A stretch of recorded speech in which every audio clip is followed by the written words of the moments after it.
يا أيها النبي اتق الله ولا تطع الكافرين والمنافقين إن الله كان عليما حكيما واتبع ما يوحى إليك من ربك إن الله كان بما تعملون خبيرا وتوكل على الله وكفى بالله وكيلا ما جعل الله لرجل من قلبين في جوفه وما جعل أزواجكم اللائي تظاهرون منهن أمهاتكم وما جعل أدعياءكم أبناءكم ذلكم قولكم بأفواهكم والله يقول الحق وهو يهدي السبيل ادعوهم لآبائهم هو أقسط عند الله فإن لم تعلموا آباءهم فإخوانكم في الدين ومواليكم وليس عليكم جناح فيما أخطأتم به ولكن ما تعمدت قلوبكم وكان الله غفورا رحيما النبي أولى بالمؤمنين من أنفسهم وأزواجه أمهاتهم وأولو الأرحام بعضهم أولى ببعض في كتاب الله من المؤمنين والمهاجرين إلا أن تفعلوا إلى أوليائكم معروفا كان ذلك في الكتاب مسطورا وإذ أخذنا من النبيين ميثاقهم ومنك ومن نوح وإبراهيم وموسى وعيسى بن مريم وأخذنا منهم ميثاقا غليظا ليسأل الصادقين عن صدقهم وأعد للكافرين عذابا أليما يا أيها الذين آمنوا اذكروا نعمة الله عليكم إذ جاءتكم جنود فأرسلنا عليهم ريحا وجنودا لم تروها وكان الله بما تعملون بصيرا إذ جاءوكم من فوقكم ومن أسفل منكم وإذ زاغت الأبصار وبلغت القلوب الحناجر وتظنون بالله الظنونا هنالك ابتلي المؤمنون وزلزلوا زلزالا شديدا وإذ يقول المنافقون والذين في قلوبهم مرض ما وعدنا الله ورسوله إلا غرورا وإذ قالت طائفة منهم يا أهل يثرب لا مقام لكم فارجعوا ويستأذن فريق منهم النبي يقولون إن بيوتنا عورة وما هي بعورة إن يريدون إلا فرارا ولو دخلت عليهم من أقطارها ثم سئلوا الفتنة لآتوها وما تلبثوا بها إلا يسيرا ولقد كانوا عاهدوا الله من قبل لا يولون الأدبار وكان عهد الله مسؤولا قل لن ينفعكم الفرار إن فررتم من الموت أو القتل وإذا لا تمتعون إلا قليلا قل من ذا الذي يعصمكم من الله إن أراد بكم سوءا أو أراد بكم رحمة ولا يجدون لهم من دون الله وليا ولا نصيرا قد يعلم الله المعوقين منكم والقائلين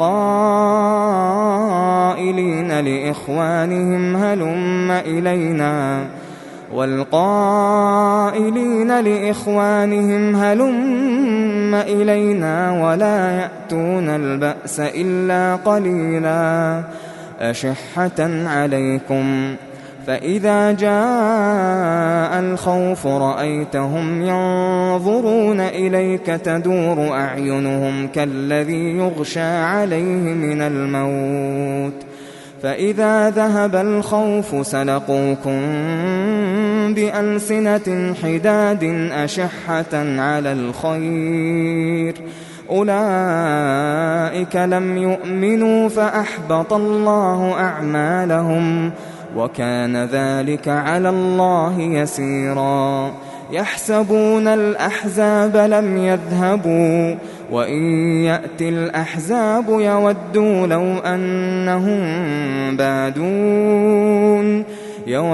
لو أنهم بادون في الأعراب يسألون عن أنبائكم ولو كانوا فيكم ما قاتلوا إلا قليلا لقد كان لكم في رسول الله أسوة حسنة لمن كان يرجو الله واليوم الآخر وذكر الله كثيرا ولما رأى المؤمنون الأحزاب قالوا هذا ما وعدنا الله ورسوله وصدق الله ورسوله وما زادهم إلا إيمانا وتسليما من المؤمنين رجال صدقوا ما عاهدوا الله عليه فمنهم من قضى نحبه ومنهم من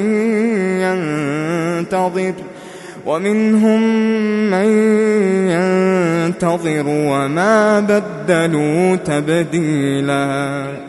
ليجزي الله الصادقين بصدقهم ويعذب المنافقين إن شاء أو يتوب عليهم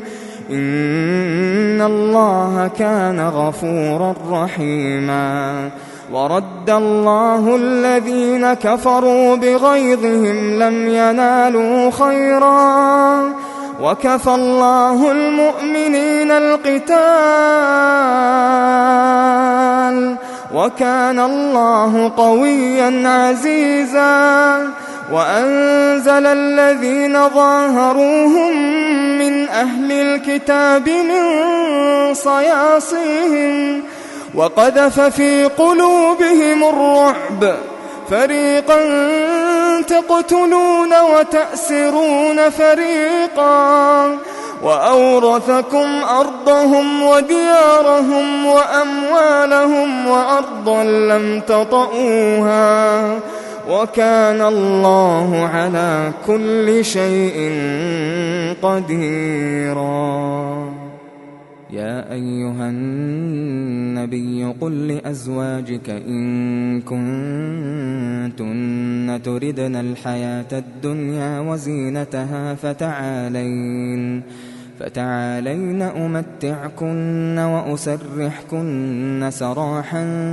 جميلا وإن كنتن تردن الله ورسوله والدار الآخرة فإن الله أعد للمحسنات منكن أجرا عظيما يا نساء النبي من يأت منكن بفاحشة مبينة يضاعف لها العذاب ضعفين وكان ذلك على الله يسيرا ومن يقنت منكن لله ورسوله وتعمل صالحا نؤتها أجرها مرتين وأعتدنا لها رزقا كريما يا نساء النبي لستن كأحد من النساء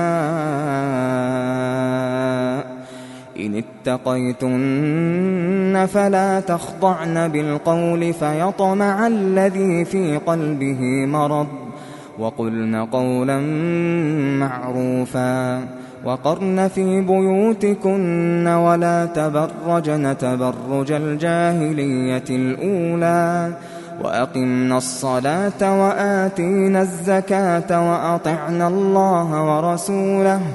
إنما يريد الله ليذهب عنكم الرجس أهل البيت ويطهركم تطهيرا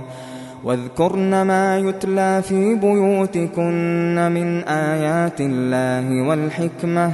إن الله كان لطيفا خبيرا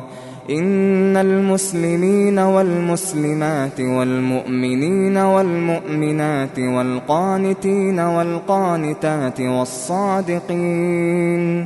والصادقين والصادقات والصابرين والصابرات والخاشعين والخاشعات والمتصدقين والمتصدقات والصائمين والصائمات والحافظين فروجهم والحافظات والذاكرين الله كثيرا والذاكرات أعد الله لهم مغفرة وأجرا عظيما وما كان لمؤمن ولا مؤمنة إذا قضى الله ورسوله أمرا أن يكون لهم الخيرة من أمرهم ومن يعص الله ورسوله فقد ضل ضلالا مبينا وإذ تقول للذي أنعم الله عليه وأنعمت عليه أمسك عليك زوجك واتق الله وتخفي في نفسك ما الله مبديه وتخشى الناس والله أحق أن تخشاه فلما قضى زيد منها وطرا زوجناكها لكي لا يكون على المؤمنين حرج في أزواج أدعيائهم إذا قضوا منهن وطرا وكان أمر الله مفعولا ما كان على النبي من حرج فيما فرض الله له سنة الله في الذين خلوا من قبل وكان أمر الله قدرا مقدورا الذين يبلغون رسالات الله ويخشونه ولا يخشون أحدا إلا الله وكفى بالله حسيبا ما كان محمد أبا أحد من رجالكم ولكن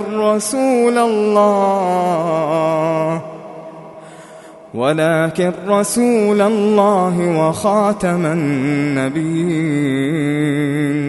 وكان الله بكل شيء عليما يا أيها الذين آمنوا اذكروا الله ذكرا كثيرا وسبحوه بكرة وأصيلا هو الذي يصلي عليكم وملائكته ليخرجكم من الظلمات إلى النور وكان بالمؤمنين رحيما تحيتهم يوم يلقونه سلام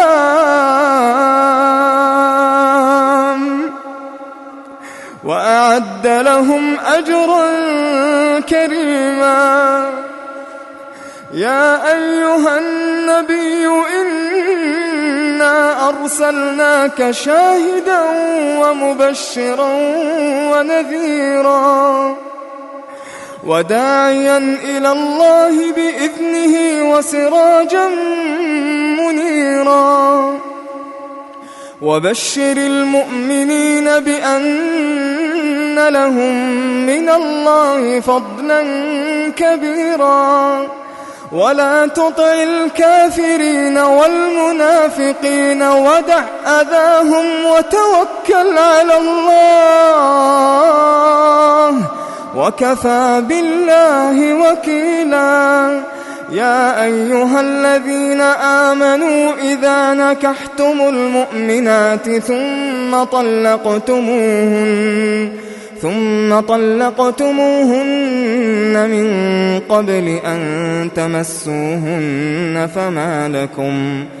فما لكم عليهن من عدة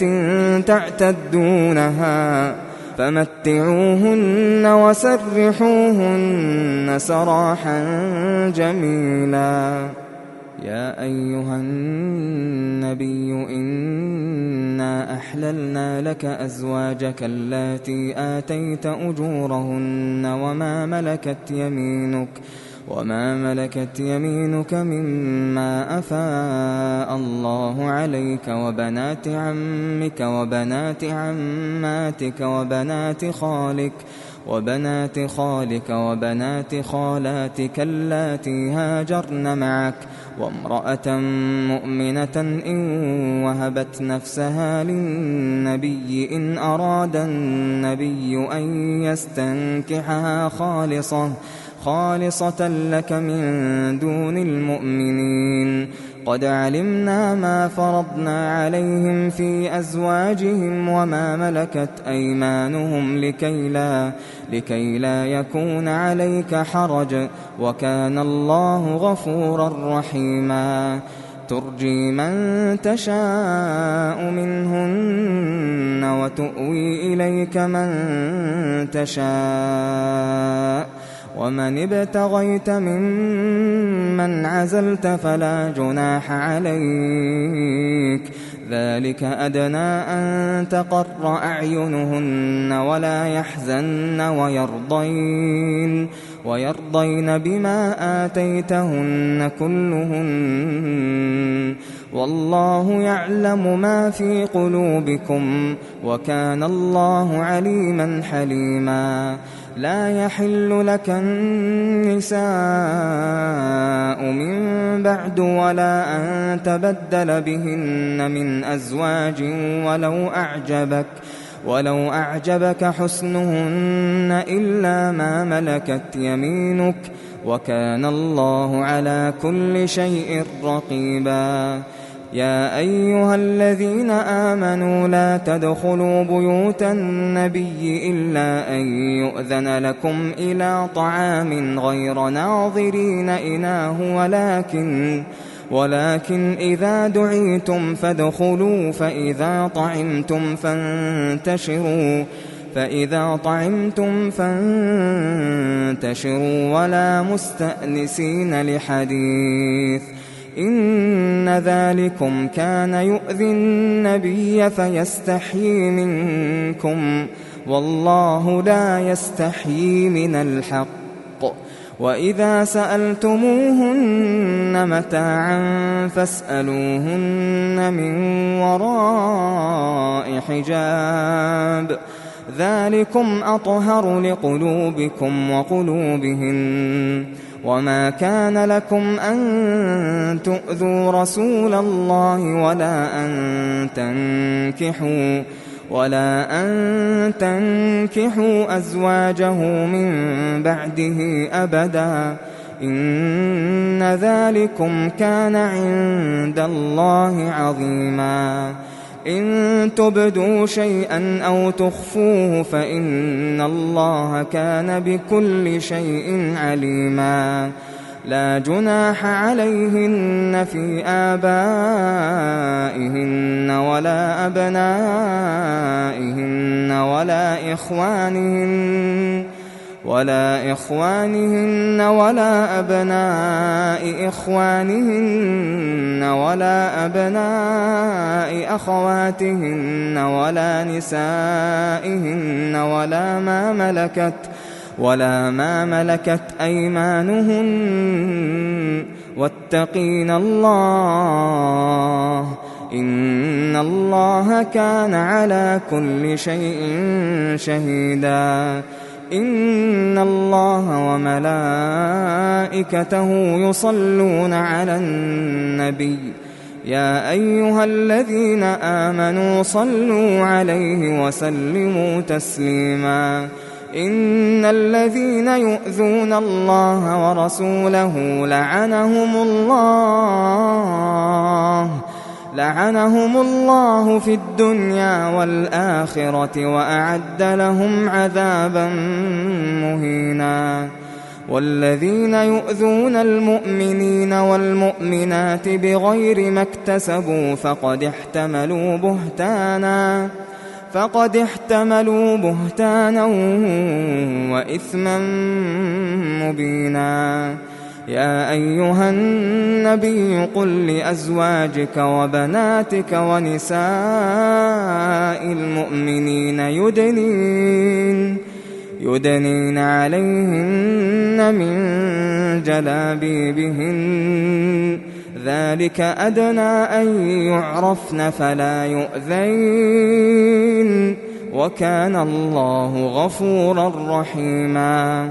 لئن لم ينته المنافقون والذين في قلوبهم مرض والمرجفون في المدينة لنغرينك بهم ثم لا يجاورونك فيها إلا قليلا ملعونين أينما ثقفوا أخذوا وقتلوا تقتيلا سنة الله في الذين خلوا من قبل ولن تجد لسنة الله تبديلا يسألك الناس عن الساعة قل إنما علمها عند الله وما يدريك لعل الساعة تكون قريبا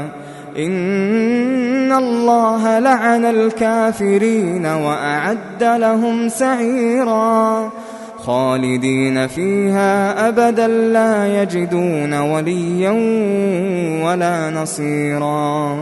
يوم تقلب وجوههم في النار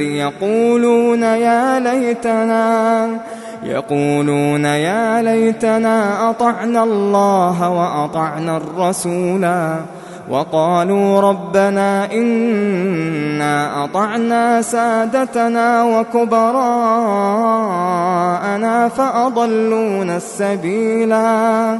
ربنا آتهم ضعفين من العذاب والعنهم لعنا كبيرا يا أيها الذين آمنوا لا تكونوا كالذين آذوا موسى فبرأه الله مما قالوا وكان عند الله وجيها يا أيها الذين آمنوا اتقوا الله وقولوا قولا سديدا يصلح لكم أعمالكم ويغفر لكم ذنوبكم ومن يطع الله ورسوله فقد فاز فوزا عظيما إنا عرضنا الأمانة على السماوات والأرض والجبال فأبين أن يحملنها وأشفقن منها وحملها الإنسان إنه كان ظلوما جهولا ليعذب الله المنافقين والمنافقات والمشركين والمشركات ويتوب الله على المؤمنين والمؤمنات وكان الله غفورا رحيما.